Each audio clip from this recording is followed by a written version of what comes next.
Income tax returns का season है। गुफ्तगू सारी आजकल इनकम टैक्स रिटर्न्स के हवाले से हो रही है। एफबीआर ने 2 साल से एक स्लोगन दिया है, रिटर्न जमा करवाने के लिए वकील की ज़रूरत नहीं।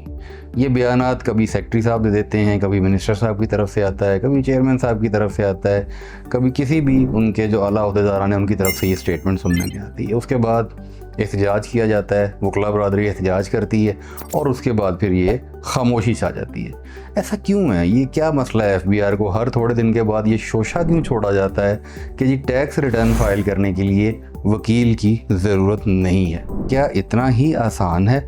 और क्या जमा करवाने के बाद जो चीज़ें आती हैं, अमेंडमेंट ऑफ असेसमेंट, उसके अंदर रिटर्न फाइल करने के दौरान जो टेक्निकलिटीज़ हैं, जो कैलकुलेशंस हैं, जो एडमिसिबल क्रेडिट्स हैं, जो एडजस्टमेंट्स हैं, जो एडजस्टेबल टैक्स, फिक्स टैक्स का एक मेकानिज़म है, उसके अलावा आपके ब्लॉक्स ऑफ इनकम है, आप सही ब्लॉक ऑफ इनकम में सही एंट्री कर रहे हैं नहीं कर रहे, किस तरह आपने रिकनसाइल करना है, कैश रिकॉन्सिलिएशन कैसे करनी है, 7E का टैक्स कैसे देना है, क्या ये सारी की सारी चीज़ें, ये मैंने चंद एक चीज़ें गिनवाई हैं जो कि ज़्यादा कॉमनली यूज़ होती हैं, ये टैक्स पेयर इस काबिल हैं कि वो ख़ुद से ये सारी चीज़ें फ़ाइल कर लें और उसके बाद आने वाली कॉम्प्लिकेशंस, ऑडिट, 122 के नोटिस, 111 के नोटिस, 176 के नोटिस, इन सब को वो फेस कर सकें?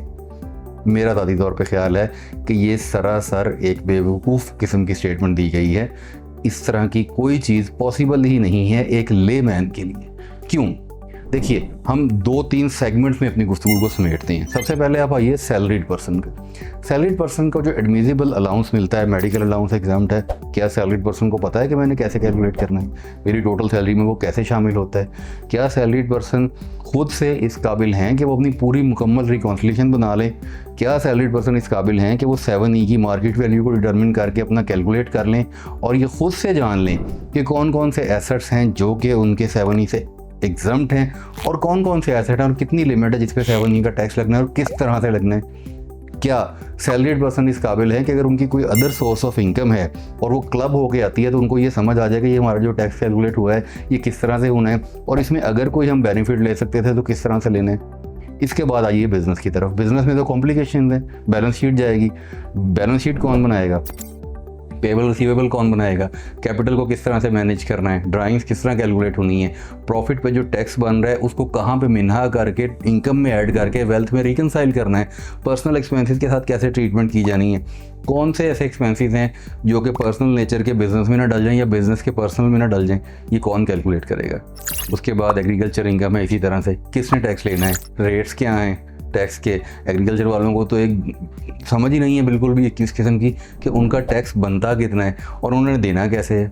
फिर उसके बाद एग्रीकल्चर इनकम वालों का जो विद होल्डिंग एफबीआर कर रहा है उस विद होल्डिंग के साथ क्या सलूक किया जाएगा, वो किस तरह से कैलकुलेट किया जाएगा, उसकी कहाँ कहाँ पे ट्रीटमेंट आनी है और अगर वो रिफ़ंड बनता है तो कैसे बनेगा। इसी तरह से फ़ॉरेन इनकम पे तो हम इतनी डिटेल्ड गुफ्तगू कर चुके हैं, लोगों को आज तक ये समझ नहीं आई कि फ़ॉरेन इनकम क्या है और फ़ॉरेन रेमिटेंस क्या है। आप उनको कह रहे हैं कि आप अपनी रिटर्न खुद भर लें। देखिए, आपने सिस्टम इतना कॉम्प्लिकेटेड बनाया हुआ है और उस कॉम्प्लिकेटेड सिस्टम को हर साल मज़ीद अमेंडमेंट्स ला के आप कॉम्प्लिकेटेड कर देते हैं।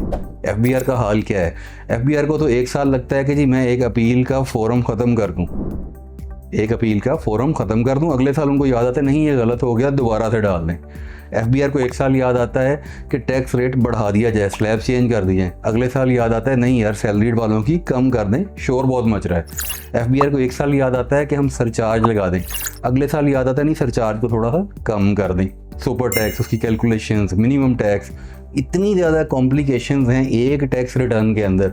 और फिर ये स्टेटमेंट दे देना कि जनाब आप अपनी टैक्स रिटर्न खुद से भर लें, आपको किसी वकील की या किसी प्रैक्टिशनर की, चले मैं कहता हूँ ज़रूरत नहीं है, क्योंकि प्रैक्टिशनर में 4-5 लोग आते हैं जो क्वालिफाइड हैं, टैक्स रिटर्न फाइल करते हैं लोग, या अकाउंटेंट्स करते हैं, या प्रोफेशनल बॉडीज़ के जो लोग हैं, चार्टर्ड अकाउंटेंट्स हैं, कॉस्ट एंड मैनेजमेंट अकाउंटेंट्स हैं, ACCAs हैं, ITPs हैं, या वकला बरादरी है। तो आप मुझे ये चीज़ समझाएँ, मेरा एफबीआर के हुकाम से ये सवाल है कि आप हमें ये चीज़ समझाएँ कि ये इतनी सारी कॉम्प्लिकेशन तो टैक्स रिटर्न फाइल करने की हद तक है। अच्छा चलें, टैक्स रिटर्न फाइल कर दी, टैक्स पेयर ने अपनी खुद रिटर्न फाइल कर दी, उसके बाद क्या होगा?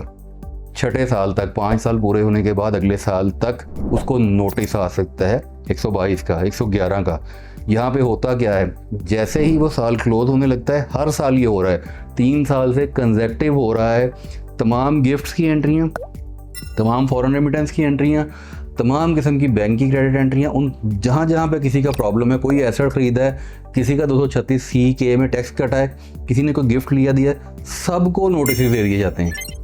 अब आप वकील के बगैर रिटर्न भरें और उसके बाद इन नोटिस का रिप्लाई कैसे देंगे आपको कैसे पता चलेगा कि किस सेक्शन में फॉल करता हूँ, किस में नहीं करता। और फिर टाइम बार्ड नोटिस, टाइम ख़त्म हो चुका होता है, नोटिस आ चुका होता है, टैक्स पेयर को कैसे पता चलेगा इन चीज़ों का। आपने सिस्टम इतना कॉम्प्लिकेटेड बनाया हुआ है और आप एक्सपेक्ट कर रहे हैं टैक्स पेयर से कि वो टैक्स पेयर जनाब बैठ के अपनी टैक्स रिटर्न खुद भर दे।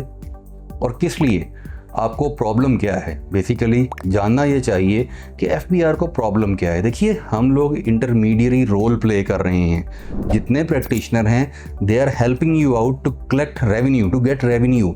हम नहीं बताएंगे तो टैक्स पेयर आपको टैक्स देगा। हर बंदा बिलो टैक्स लिमिट की BTL रिटर्न भर के टैक्स रिटर्न जमा करवा देगा। किसी टैक्स पेयर का दिल नहीं करता टैक्स खुद से देने को। ये हम लोग हैं, हमारी ये कम्युनिटी है जो कि टैक्स पेयर को कन्विंस करती है कि नहीं भाई, इतना टैक्स दो, इतनी इनकम बनाओ, कल को आपने एसेट्स लेने हैं, कोई अपनी वेल्थ में इंक्रीशन करो ताकि आप अपने लाइफस्टाइल के मुताबिक अपना इनकम टैक्स रिटर्न फाइल कर सको। ये हम लोग गाइड करते हैं।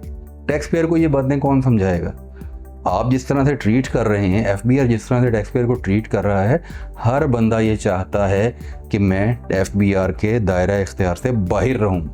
इसकी एक बड़ी ही छोटी सी मिसाल मैं आपको दे देता हूँ। पाकिस्तान में एनटीएन कितने हैं, एक अंदाजे के मुताबिक 13 मिलियन। टैक्स रिटर्न कितनी फाइल होती है, 7 मिलियन। ये फिगर्स हम बहुत दफ़ा कोट कर चुके हैं।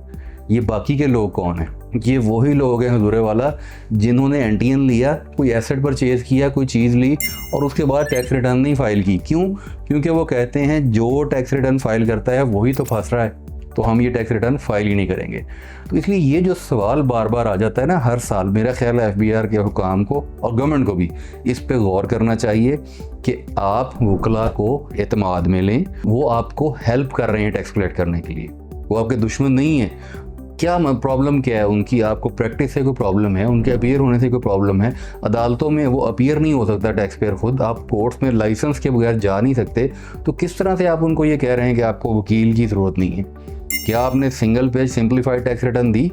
टैक्स आसान ऐप के कितने यूज़र हैं, कितने लोग हैं जो उसको सही तरह से यूज़ कर सकते हैं? यहाँ तो हर 2 माह के बाद पासवर्ड चेंज हो जाता है। यहाँ पर तो आपकी 20 प्रॉब्लम ऐसी हैं जिनका उन बेचारों को पता ही नहीं होता। नोटिस आते हैं, 147 का नोटिस हर 3 महीने के बाद आ रहा है। उसकी कैलकुलेशन का मैकेनिज्म कभी गौर से खोल के देखिएगा।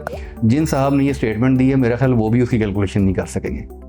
इसलिए बेहतर है कि इस चीज़ को अच्छी लाइजनिंग में रखें। एक वर्किंग रिलेशनशिप बना हुआ है, ये लोग आपको हेल्प कर रहे हैं और आपके लिए ही काम कर रहे हैं और अपना भी सिस्टम चला रहे हैं। तो ये स्टेटमेंट मेरा ख्याल देते वक्त इनको एहतियात करनी चाहिए। और एफबीआर की टैक्स फाइलिंग जो है वो हमेशा टैक्स पेयर के लिए एडवाइस है, किसी भी अच्छे प्रोफेशनल से ही कंसल्ट करके फ़ाइल करवाइए, वरना जो बाद की मुश्किलात हैं वो बहुत ज़्यादा हैं।